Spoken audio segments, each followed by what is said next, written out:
बोलो बोलो शंकर भगवान की।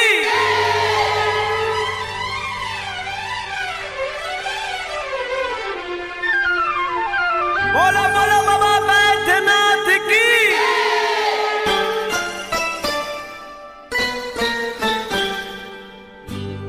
कावड़ लेके आए तेरे द्वार में,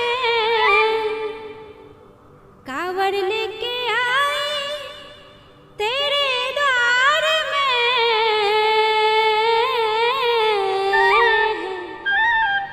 कावड़ लेके आए तेरे द्वार में, जपते भोले भोले, जपते भोले भोले। कांवर लेके आया तेरे द्वार में, जपते भोले भोले, जपते भोले भोले। कावड़ लेके आए तेरे द्वार में, जपते भोले भोले, जपते भोले भोले।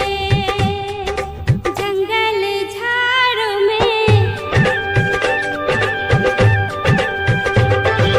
जंगल झाड़ों में, ऊंचे पहाड़ों पे थोड़ा सा तो डर लगा था। जंगल झाड़ों में, ऊंचे पहाड़ों पे थोड़ा सा तो डर लगा था। लेकिन डर को दूर भगा के बोल बम जपते जपते बढ़ते गए आगे मेरे भोलेनाथ, जपते भोले भोले, जपते भोले भोले। कावड़ लेके आए तेरे द्वार में, जपते भोले भोले, जपते भोले भोले।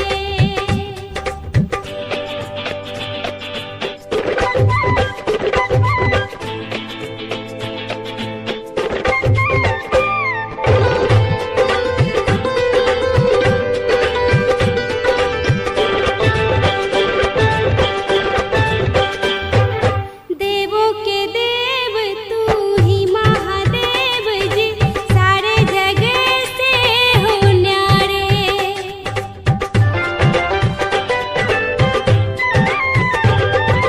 देवों के देव तू ही महादेव जी, सारे जगह से हो न्यारे। सबसे बड़ा दानी कहलाए, देव भी तुझ पर शीश झुकाए।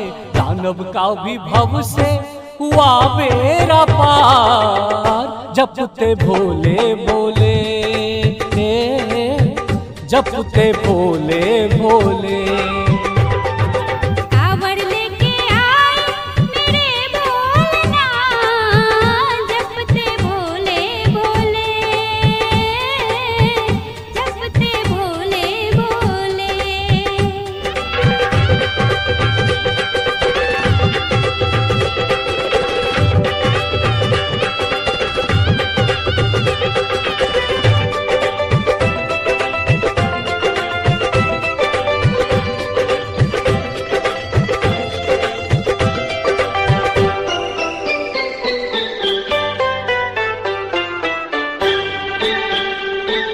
सबका स्वामी तू,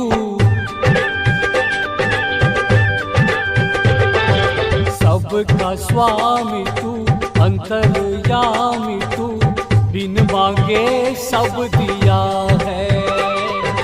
सबका स्वामी तू, अंतर्यामी तू, बिन मांगे सब दिया है।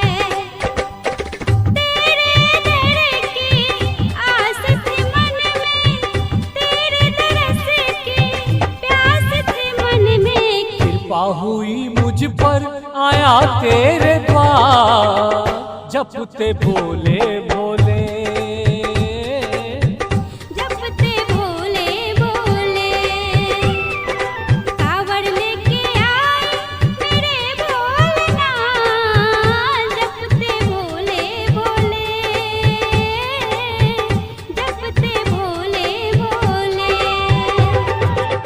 कांवर लेके आया तेरे द्वार में, जपते भोले भोले,